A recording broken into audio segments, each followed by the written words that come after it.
What's going on, Laurel Hill community, and whoever else is watching this? If you're in Africa or Asia or Europe, I don't think we're that big yet, but you never know. We can pretend. But anyway, welcome to a very special edition of Sparkle Muffins. You might, if you can read the sign that's scrolling across there, you might notice something a little different. We don't have a Laurel Hill kid here today. Let's do a little applause. You may be wondering, who is this person sitting next to me? Who are you? Well, my name is Joseph. I graduated from Laurel Hill in 2018, 17, something like that. I'm a former student of Mr. Cookson's, and now I am a aerospace engineering student at UVA. UVA, that's right. And you heard that right, aerospace engineering. By the way, the kid this morning, the fourth grader Hector, he was talking about aerospace engineering.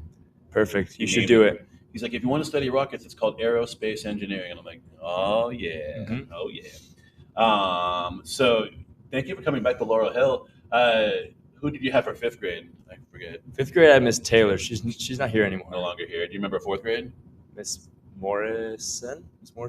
I don't think she's here anymore either. Okay. I think the only teacher that I had still here is Miss Chin. Okay. I had her in kindergarten. And then Miss Morris, I had her in first grade.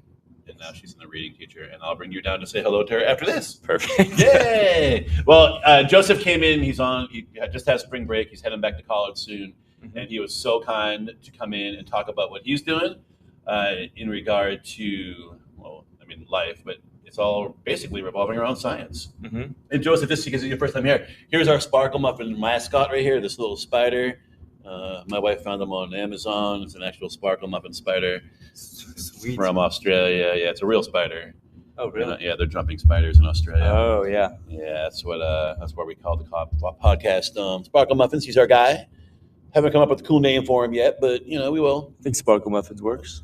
Sparkle Muffins is pretty sweet. Yeah. These are his glow-in-the-dark friends that just hang out with him. I see. To add for the special effects. But anyway, so you're at UVA. First of all, a little background. This guy, I had him. I still remember him like years ago being like an awesome student. Always he was a kid. He was a sixth grade kid, and he just came in. He had fun, but he knew when to get serious. He got great grades. Fun to be around, cool guy.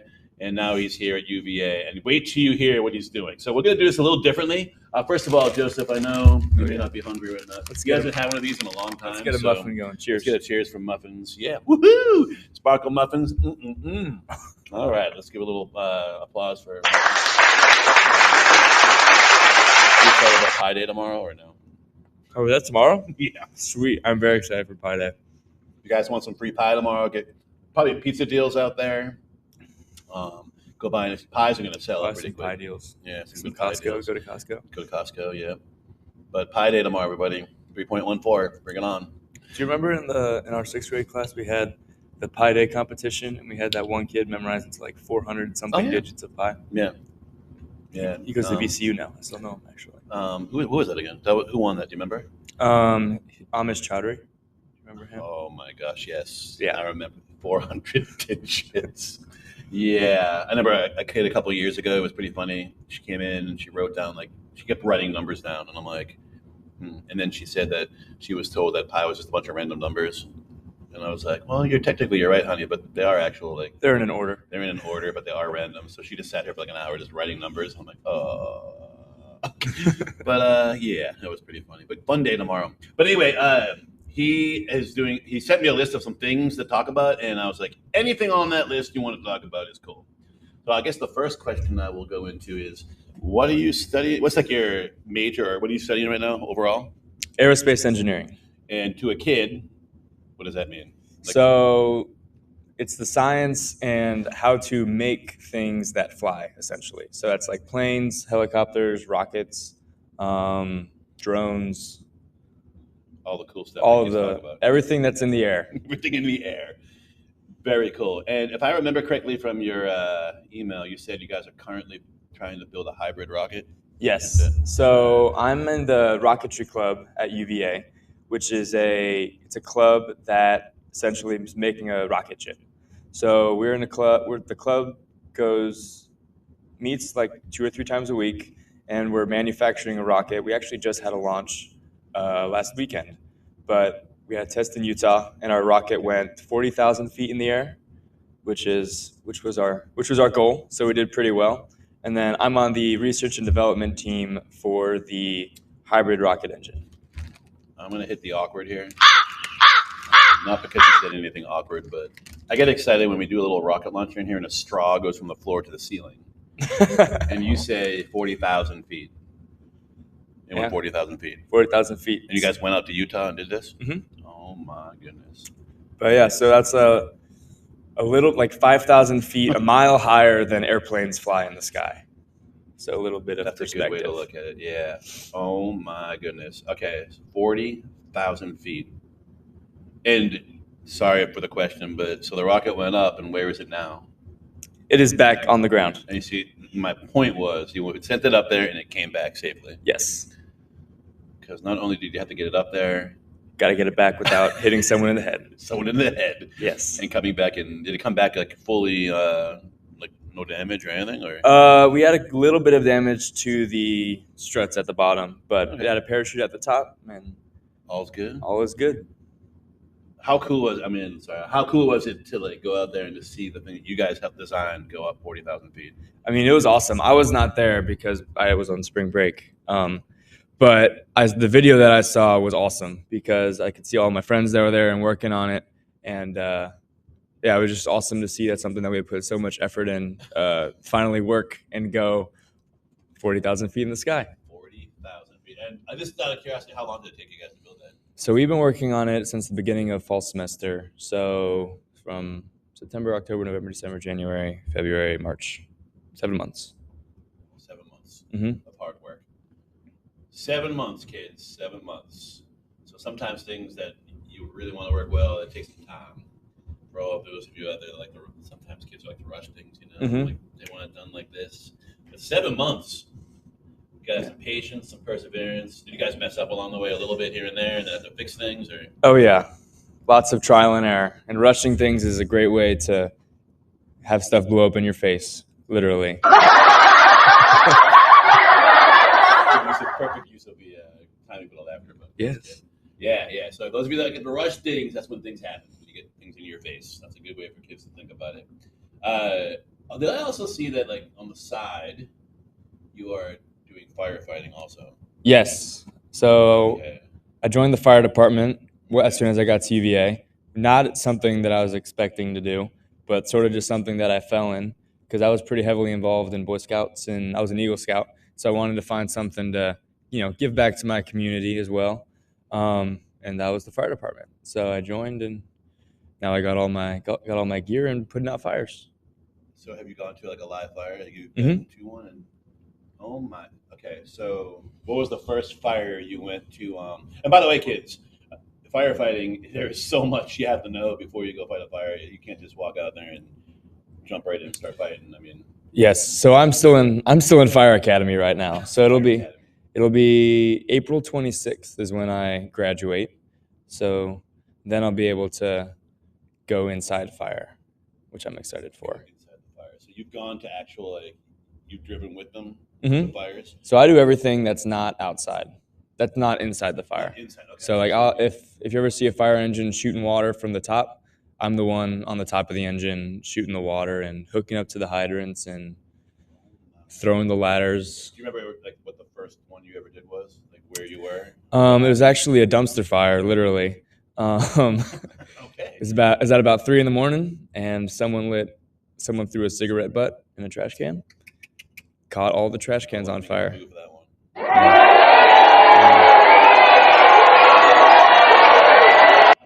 And then you guys nailed it. Put it out. How long from when the fire started to when you guys got there? How long did it take you? Our response time to that one was probably about 3.5 minutes. Crazy.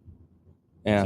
So Taylor Swift song, you got the message, boom. Yep. And you're there. It was 3 a.m. Everyone was asleep. We had a pole, so we slid down the fire pole and got to the fire. 3.5 minutes. That's crazy. So like when you're at the fire department, like how do you that fire started, right? So how do you find out that it happened? Like, what's the first thing that you guys, first signal? So there's a bunch of bells. There's a big siren and a bunch of bells that go off in the house. Okay. And so if we're either sleeping or training or eating dinner, everyone stands up and sprints to the garage, puts on their gear, and gets in the truck. So it's loud enough that if you're in deep sleep, Oh, you're yeah. up. It'll wake you up. You're up in seconds. Okay. Fascinating. And how many fires approximately do you think you've gone to so far? About. So fires are not super common. I've probably only been to 5 fires, Okay. but lots of car crashes, lots of medical emergencies, there's a cat in a tree that we got to get one time. Like, for real? Yeah. Let's do what we can do here. What's a good sound effect for a cat in a tree? What are you feeling? Cheer. Did you save the cat? We did save the cat. All right. A cat in a tree. Wow. I thought that was only like on TV. That stuff happened, but no. We were very bored, so we took the call. So wait a minute. Yeah, if you were busy, obviously you'd take a car crash over a cat in a tree. Yes. But because it was like a downtime, you're like, let's go save the cat. That's awesome. Oh my goodness gracious! And so when you you just said something. What was it? Outdoors. You said you've only seen the 5 fires. What was it? Oh yeah, you said you go to car crashes. So what is your role when you go to a car crash? Like, do you, since you're not like fully certified yet, what do you actually? Sorry, right in the middle of the muffin. Sorry. No, I thought great muffin. It's a great muffin. So if the car's on fire, my role would be to attach the fire truck to the fire hydrant. Okay. And then I don't know if you know what these things are, but they're giant claws that can open the car like they're giant. They're called the jaws of life. Yes. So that'd be my job to operate those. Okay. And then stabilize the car. So put some jacks under the car so it doesn't tip over. Yeah. And then help with whatever else is needed. I've lived like a long 25 years of life. Thank you for not laughing. And I've never actually, very rarely, I've ever seen an accident. I've always ended up driving by them, going, "Oh man, you see all the fire trucks there and cops." But I've only seen like a couple live ones in my life. But so, have you actually been present at an accident where you got your team actually saved a life, like legit? Like if you weren't there, they would have been. Yeah, I keep a tally on my phone of the lives I've saved on my crews, like on my shifts. Right now I'm at 19, so pretty happy with that number. Okay, you've saved 19 lives now. The only cool list I have on my phone is like my shopping list that I have to go get food. I don't have lives saved. Man, 19. That's a good list to have. That's from like car crashes and like doing CPR. Oh my gosh. Helping people with a seizure, stuff like that. And this is, by the way, but this is like after the rocket stuff. You know, they're just doing some aerospace on the side, and then some, the saving lives on the other side. You're semi-busy, I guess. I'm a pretty busy guy. I mean, you deserve the spring break you just came back from, a little relaxing time. Yes. 19 lives. So if you're ever having a bad day, all you got to do is look down and be like, save 19 lives, and you're good. I mean, that's what I would do. I'd be like, oh gosh, I just stubbed my toe. But I saved 19 lives. Okay, I'm good. Works out. With many more to happen, probably. Hopefully. Many more. Yeah. Wow. Well, I could talk to you for the next 75 hours. I really could. Is there anything else you would like to say to these Laurel Hill kids who are all like, they all go to math class, they go to science, and sometimes they're excited, sometimes they're not, sometimes they do well, sometimes they don't. We'll be real. Like advice you want to give as a kid who went through these halls? You went to recess, I remember. You had your fun. You went to lunch in the cafeteria. You have your good friends. You're still friends with a lot of those kids from here. I went to spring break with 2 of them. See?